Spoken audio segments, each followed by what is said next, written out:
I'm Emily Munn and welcome back to my YouTube channel. I'm so glad you're here. Thank you for joining me and I appreciate you taking time out of your day to come and visit my channel. Today I want to talk about something a little bit different. I want to talk about money. Specifically, I want to talk about the plan that my husband AJ and I use to manage our money and answer some of the questions you asked over on my Instagram at Emily H. Munn. I know right now, as of filming this, it is March 2020 and the US is in the midst of the coronavirus outbreak, which is really scary, not only from a health and wellness perspective, but also from an economic perspective. And there are a lot of unknowns right now. So I just thought I'd share with you the money plan that AJ and I follow because it's provided us a lot of peace, and I thought it'd be helpful to just sit down and have a chat with you today about it. I want to start this video by talking a little bit about my personal financial journey. So growing up, I kind of understood a little bit about money, but I just didn't have a plan for how to save money and build wealth or anything of that nature.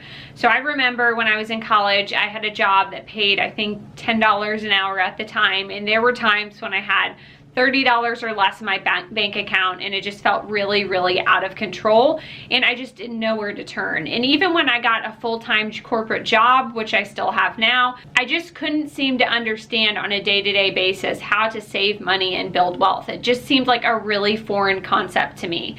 So a few years into my career, my husband brought a book home. He was my boyfriend at the time. It was called Total Money Makeover by Dave Ramsey. And I read it and I was just absolutely hooked. And I've been following the plan for a few years now with my husband. And it just provided me a lot of peace in my financial journey and a lot more certainty in it. And I know, of course, there are always unknowns. You don't know what's going to happen. But this plan has been really great for us. And I want to share it with you because it's made such a big difference for me. I will link the Total Money Makeover book down below, but if you are feeling really fearful right now or you just don't know where to start, I think this is a great place to start. And obviously, I just want to leave a little disclaimer here. The Dave Ramsey plan is not for everyone, but I think it's, even if you decide not to go with that plan, I think it's a great tool in your toolkit, in your financial toolkit, to just have some knowledge of one of the ways you could do things. And I think overall it's worth your time to read. I think it's like a $20 book and it's worth the money as well. In uncertain economic times, in uncertain economic circumstances, I think this is a great place to start in reading this Total Money Makeover book. And in it, it talks about the 7 baby steps, which I'll go over with you now. Essentially, it's all about saving a little bit of money, paying off your debt, and then building wealth, which is a little bit different than some of the other traditional economic methods that I've heard of in the past. So the baby steps are baby steps 1 through 7. My husband and I right now are in baby steps 4 and 6. Since we don't have kids, we skipped baby step 5, but I'll go over these 7 steps with you now. And just a heads up that I'll be referencing my phone because we let one of our friends borrow the Total Money Makeover book. And so right now I don't have it, but I'll get it back at some point. We keep it on our bookshelf. So baby step 1 is to save $1,000 for your starter emergency fund.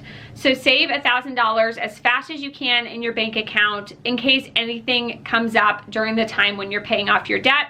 It gives you a little bit of cushion, but not too much that you get comfortable with it. And that's the point of it. So obviously, I think it depends on your circumstance. You may want $2,000 or a little bit more money, but go ahead and save $1,000. And then baby step 2, which is the big one, is paying off all debt except your mortgage using the debt snowball, which means you're paying off your debt from your smallest debt to your largest debt. I would encourage you, if you're going to follow this plan, go ahead and write your debt smallest to largest and pay it off in that order.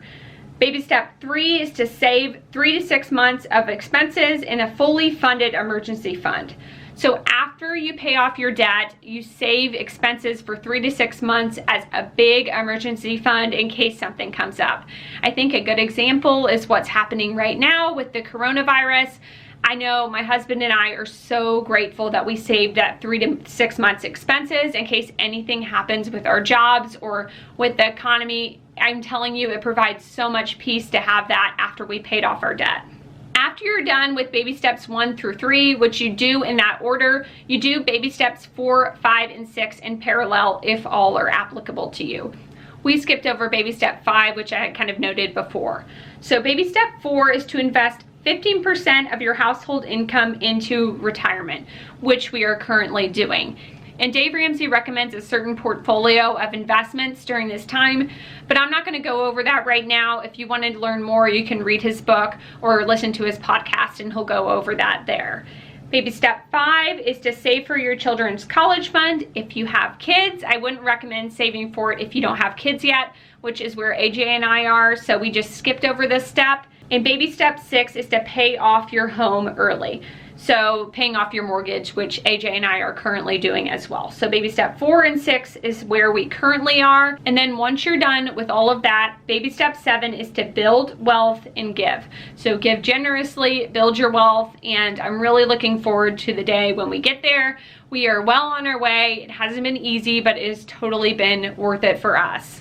One of the Bible verses that Dave Ramsey often quotes in his podcast is Proverbs 22:7, which says that the borrower is slave to the lender.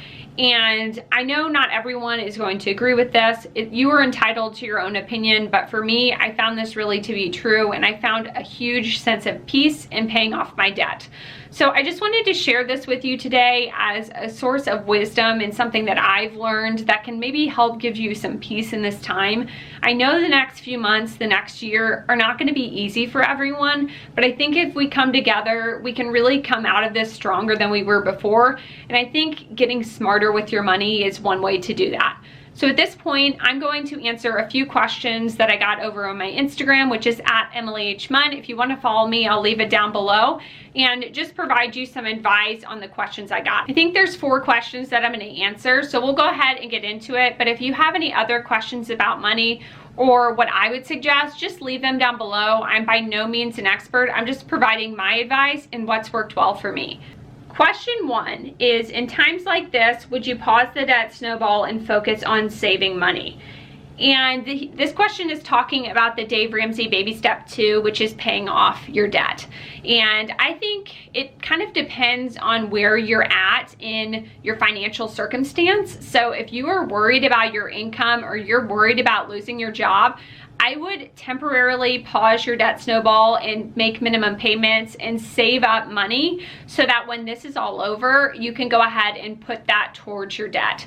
Now, of course, that saved money should not be touched. You should put it in an account where it really is for an emergency. And then when this is all over and your income prospects are feeling a little bit more stable, come back to it then and go ahead and put that money on your debt. So in the short, I would say definitely consider pausing your debt snowball and just making minimum payments during this time if you're uncertain about what your income is going to look like over the next few months. But put it in a savings account, don't touch it, and then you can use it to continue to pay off your debt snowball in the future. The next question is, what is the minimum wage where you live? And I actually had to Google this, but currently in 2020, it's $11 an hour. And next year, at least according to Google, it's going to be $15 an hour. If you are at a job where you're having a minimum wage paycheck, I would definitely encourage you to explore other options. One of the things that I do is I do reselling on the side on a site called Poshmark. I'll leave a link to that down below if you didn't know that already. But that's a great way to make money, and you should be able to make well over minimum wage doing that. So I think there are other options if you are in a minimum wage job, because obviously it's very hard to live off that paycheck. Just be creative, look for other options. I think reselling is a great place to start. This next question is a good one. Should we cash out my husband's 401k? No, I would not recommend that at this time. I know the economy is tanking. I know your 401k right now is way down, and you've probably lost a significant amount of money over the past couple of weeks. But I would encourage you just to hold steady with your investments and not sell anything right now. It may take a while for your 401k to recover, but if you leave your money in the investment for, let's say, another 5, 10, 15 or plus years, I think eventually you will make your money back and then some. So I know it's hard to think, oh my gosh, I've lost all this money, what am I gonna do? But just hold steady, and I think it will come back. If I'm wrong about that, I'm wrong about that, but I think it will take some time, it will come back. Please, whatever you do, if you're listening to this, do not cash out your 401k. It's not worth it. The last question is, would it be smart to save more than $1,000 emergency fund in baby step 1 while paying off your debt in baby step 2? And I would say it really depends on what your situation is. I know everybody has different financial situations. And like I talked about before, if you're having a really uncertain income, you may want to save a little bit more just to feel comfortable. I think the whole reason that Dave Ramsey says to only save $1,000 is so you don't get too comfortable with that emergency fund and somehow quit aggressively paying off on your debt. So you shouldn't get too comfortable with it, but if you need a little bit more because of your own personal financial situation, I don't think there's anything wrong with that. Let's say you have a family or kids, or maybe you're caring for an elderly parent. It just depends, but sometimes you might need a little bit more, but I wouldn't go and save the fully funded emergency fund when you're paying off your debt. Maybe just do $2,000 instead of $1,000 or whatever works for you. And that's it for this video. I sure hope it was helpful, and I hope it provides you some wisdom in some really, really uncertain times. I just felt led to do something a little bit different to kind of address the situation and also provide you with some tangible steps that you can take in order to better your financial future. So like I said, if you have any other questions, leave them down below. If you like this type of video, let me know you like it by giving it a thumbs up. And don't forget to subscribe to my channel as well. It helps a ton. It really helps me grow, and I appreciate you, and I hope you have a great rest of your day. Bye.